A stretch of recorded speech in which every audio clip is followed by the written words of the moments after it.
If you have a relatively larger chest than your back in this area, then there's an option to move the sleeves back by a couple inches on each side, giving you more room at the front. So don't get nervous if you can't fit full repeats. It's all okay, you're doing everything right. Hello, my name is Zanete and I'm the designer behind Zanete Knits, and welcome to another pattern deep dive. This time it will be on the pink lotus cardigan that I'm wearing. It's a pattern that's coming out shortly in collaboration with Myak Fibers using their Tibetan Cloud yarn. And in this video, I'll tell you about the inspiration, the yarn and needles and the gauge, as well as the sizing, construction and techniques used, and some possible modifications. The inspiration is actually from the yarn itself and its origins and what that means to me. I associate it with some zen and calm things, and very often we see the lotus flower as a symbol for that. And I have to say that the name of the yarn, the Tibetan Cloud, is very, very fitting to the yarn and the feeling that you have when you knit with it. It really does feel like a cloud. It was a true joy to have the opportunity to create something in this yarn. I'm really happy with how it turned out.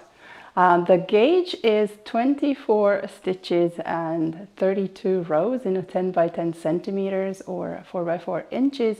And for me, I had to use the 2.75 millimeter needle that is US size 2 because I'm a very loose knitter. And I used that throughout all of the main fabric, the button band, cuffs and hem. And for the button band, as I wanted it to be a bit tighter, I used a US size 1 or 2.25 millimeter needle. And you would also need 5 or 6 buttons depending on how long you want the cardigan. And the buttonhole instructions for this cardigan assumes that you have to 25 millimeter or 1 inch diameter buttons.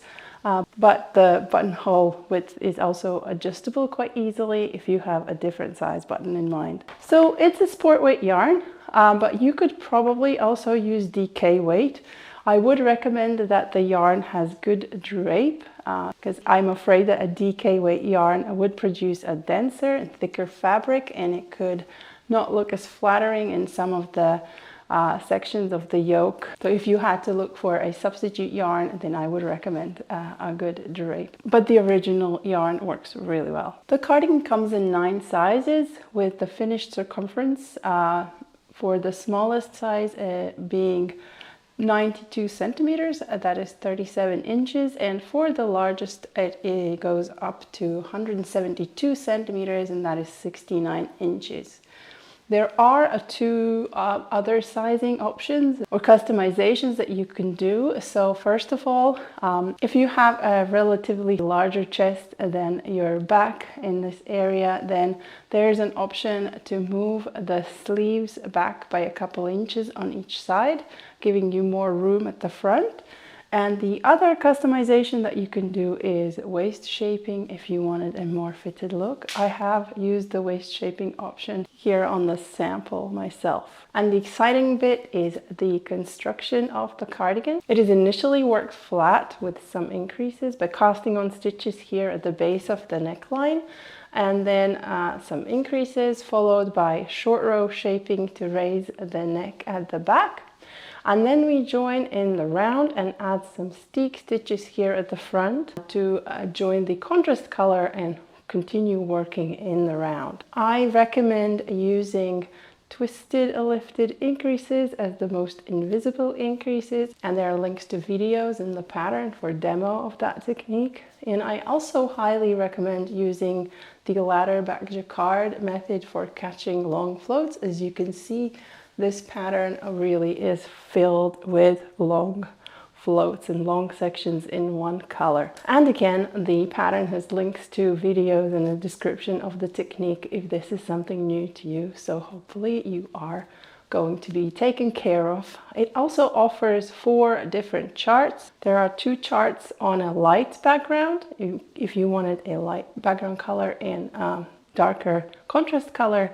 One of the charts is without the ladder back jacquard stitch placements, and one is with suggestions of where to place the ladder back stitches. And the same as I have used a darker background color and a lighter contrast color. Again, 2 charts for that option as well. One without the ladder back jacquard stitches and one with suggested placements. Those placements are just suggestions, as it says in the pattern. If you feel like it's not optimal for you to place them where are on the chart, feel free to put them where you need to. Now we continue in the round to the full width of the yoke, and as soon as the increases have finished, you can adjust your yoke depth. It's quite shallow for me because I don't like very deep yokes, but if you fancy a deeper yoke, you can just add more rounds without any increases before you separate the sleeves. And at the sleeve separation, you can choose which option you'd like to go with, whether your back and front should be exactly the same width. Well, to be fair, the front is always going to be a little bit wider because of the button band, but it's here is just an inch, so maybe it's not enough. You can also choose to move the sleeves at the time of separation. And once we put the sleeve stitches on hold, we continue the color work in the round on the body. A thing to note is that there is a fake seam at the underarm where we cast on underarm stitches, because there isn't enough room to place full repeats. So the fake seam acts as a natural break in the pattern. So don't get nervous if you can't fit full repeats. It's all okay, you're doing everything right. And when you get to the under bust, that's when you get to choose whether you'd like to keep a straight fit or you'd like to add decreases to shape the waist. I have kept my cardigan quite short, cropped, because I like to wear it that way these days. But if you decide to make it longer, you have the option to add back some stitches to accommodate the hip circumference. But if you go with the pattern, then soon after you've done with the waist shaping, there's a few inches still left to do, and you can do the ribbing. I personally didn't even finish the body fully before I started the sleeves, and the sleeves are quite easy. We just pick up the stitches that we put on hold at the time of separation and work plain stockinette in main color with some decreases to taper the sleeve and get to the circumference of the cuff. You can of course adjust the sleeve length as well as the body length, just like I said you could with the yoke. And once we're done with the body sleeves, or actually at any point when you feel like it, because there are quite a few stitches that cast on for the neck with the intention to add the neckband later, it might seem like it's not going to fit or it's going to be too big. So if you're worried at any point of your work, you're welcome to pick up stitches here and add the neckband. I have added a double folded neckband, but that's one of your options that are easily customizable because we do add it later. You can also perhaps add even some decreases before you add the ribbing in case you wanted an even closer neck. And finally, the most thrilling part is the steek. So I recommend securing the steek with whatever method you like to use. The pattern fully explains how I did it with a crochet hook and slip stitch ridges. But before we do the cutting, I recommend that we pick up the stitches for the button bands and work on the button bands before, because that does disturb the stitches and pull them in all sorts of different directions. So we add the button bands with the buttonhole, and I'm included the one row buttonhole method. There is a link to a video demo for that too.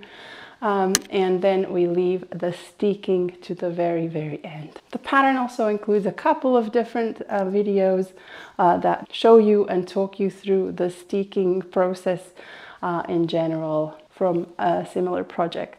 Now, the customization options, I already covered quite a few that are baked in the pattern, but then there are some that could be done if you wanted to that aren't mentioned in the pattern. And one of them is making this a 3-color color work. Some people chose to do the leaves and the stems in a different color than the blossoms themselves. I will not speak for their experience, but I heard that it was quite an undertaking to manage that many balls of yarns and cut the long floats. But as the charts are black and white, you can print them out and color in the two contrast colors that you'd like to use. Another option that isn't in the pattern, but you could probably figure it out if you wanted to keep doing the color work also on the sleeve. But remember that the repeat is probably not going to fit. Well, at least it won't fit 2 full repeats. So the fake seam on the sleeve here along the decreases will also be acting as the break in the pattern.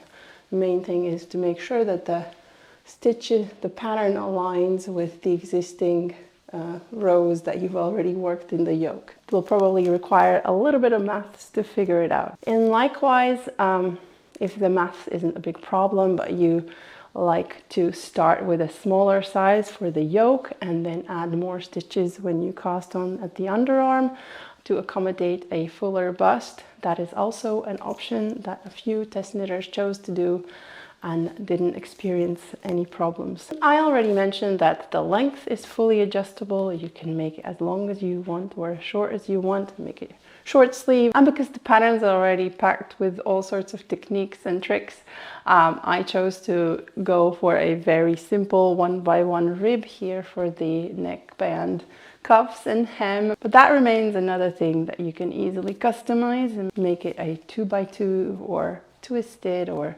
seed stitch or whatever you like. And that's it for the pattern deep dive. I hope you found this useful. If you are a newsletter subscriber, you will get your exclusive discount code in your mailbox on the day of the release. But if you're not, you can still become one if you follow the link in the description. And I'll see you in the next one.